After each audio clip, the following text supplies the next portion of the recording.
Lorsqu'un projet est vendu au forfait, il y a plusieurs manières de regarder la performance du projet, que ce soit la marge en fonction des coûts passés sur le projet, mais un autre indicateur qui peut être intéressant, c'est le taux de réalisation. Le taux de réalisation, on va regarder la performance plus par rapport à la production valorisée et va comparer cette production valorisée au montant vendu. Quand on a un projet ici par exemple,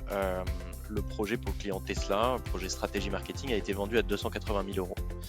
En face de ça, on va avoir des collaborateurs qui vont travailler dessus. Même s'ils dépassent ce qui était prévu initialement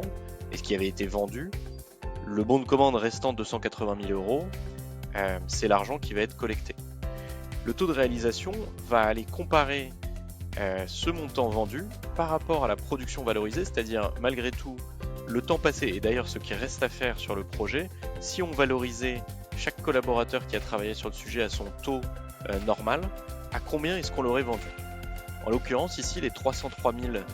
euros, on les retrouve ici avec les différents collaborateurs, leur taux finalement standard, et on retrouve ce 303 000 qui prend en compte ce qui a déjà été fait, ce qui reste à faire. Et donc, on estime, en prenant en compte le dernier estimé sur ce projet, même si on n'en est encore qu'au départ, que si on l'avait correctement valorisé, on serait à 303 000 euros et non à 280 000 euros. C'est pour ça qu'on a un taux de réalisation qui est légèrement négatif, parce que si le projet avait été correctement vendu, il serait bien à ce montant-là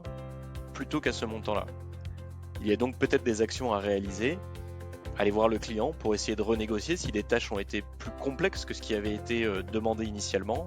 essayer de réajuster